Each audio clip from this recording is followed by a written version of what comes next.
So in my youth, I was very academically inclined. And the crowning achievement of this time period in my life was my senior year of high school. I got a perfect 1600 SAT score. And in terms of accolades that just in no way, shape, or form are ever gonna get you laid, like, this was up there. Like, I got interviewed by the local paper, and everyone in my school heard about it. It was, like, pretty cool, like, not gonna lie. But the most interesting thing to come of it was an invitation to the 38th Annual Achievement Summit right here in Washington, D.C. Now, I looked at the brochure that came with the invitation, and this thing claimed that it was bringing together the 400 most promising high school seniors in the nation with all sorts of leaders in the fields of science and technology and the arts, et cetera, et cetera. Like, to give you an idea of the people that were going to be at this thing, I think my year there was the winner for the Nobel Prize for Physics in 1998, Charles Krauthammer, like the political commentator, and then Trisha Yearwood. Like, it was a very eclectic mix. And I'm looking at this and I'm like, either this shit is to get me conscripted into the Illuminati, or they are going to gather us together and hunt us for sport. But like, either way, I am not gonna go. That is until my best high school friend Howard gives me a call. And he's like, hey, did you happen to get some mail regarding this achievement summit? Now, Howard had scored a rather embarrassing 1590 on the SAT. And frankly, that they invited him to cheapen the entire event. But I quickly got over my disappointment when I realized if I had a friend at this thing, and especially Howard, I could spend all 3 days of the event engaged in the activity I loved most in my high school years. And that was not achieving a damn thing academically. That was smoking motherfucking weed. Like, I think back then Howard and I did well just so we could get away with the amounts we smoked. And we quickly deduced if we went to this thing, we could have a hotel room to hotbox the shit out of for 3 days. And given the caliber of the guests there, like, there is no way the food was gonna be bad. So we were on board. And the word surreal is incredibly overused these days.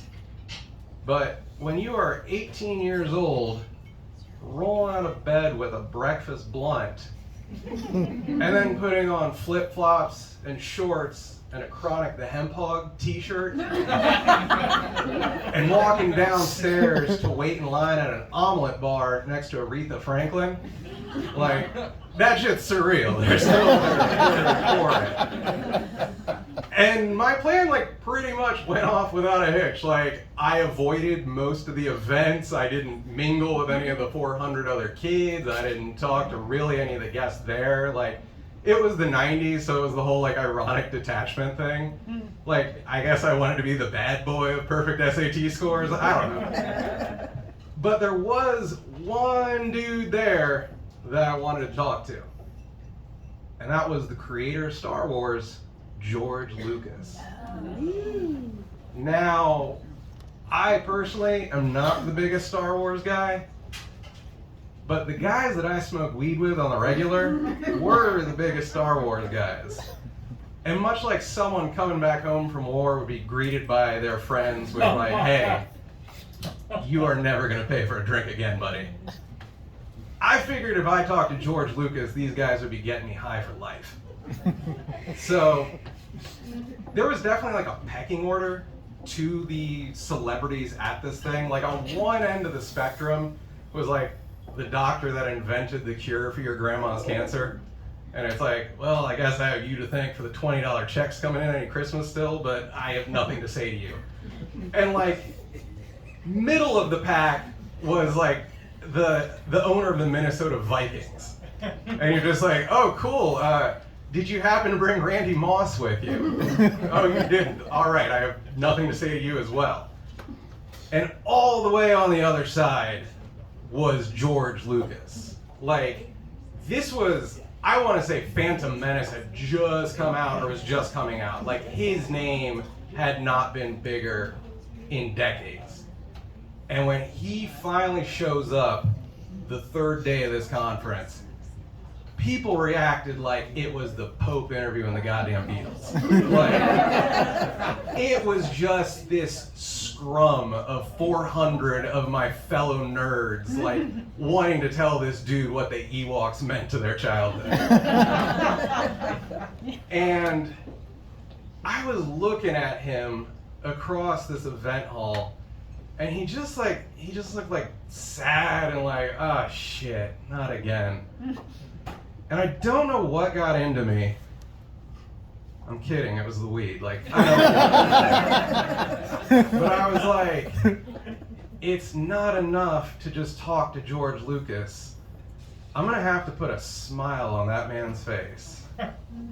And I didn't know how I was gonna do this, but like, I start pushing through all the other kids, and eventually it's just me and him, and in front of me, this girl my own age, and she's like going on about like, oh, I really noticed the influences of Kurosawa on your work, and he's looking at her like, I wish the Force was real so I could just right now. Like, and eventually she relents, and it's just me and George Lucas, and he's looking at me, and he's like, he just was like, shit, what does this mutant want? This guy's the worst of the bunch. And in that moment, two things dawn on me. One, George Lucas would rather find a lump on his balls than talk about Star Wars like another second in his life. And two, outside of Star Wars, I did not know a damn thing about George Lucas. Like, I mean, I knew he had a beard, I could see that looking at him, but like, I was a kid, I hadn't grown this yet, so I couldn't talk beard talk with him. But I was like, well, he's a director, like he clearly loves movies, maybe not his own. So I just blurred out, like, hey George, real fast, what is your favorite Stanley Kubrick movie? And I swear, this is not because I was high at the time. This might have been because I was high at the time, but I swear it was the one time he smiled at this event. And he's like, oh, well, Dr. Strangelove. And then he turned and exited. And that is how, at the age of 18, while very high, albeit briefly, I got to talk about movies with the creator of Star Wars, George Lucas. Thank you.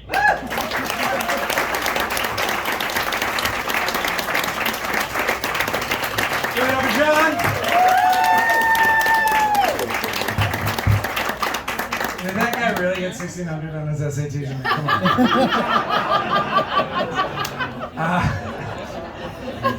I know this much. I have him to thank for the horrible image that will be etched in my mind tonight when I lay my head down to sleep of George Lucas's ball sack. Fuck you, John.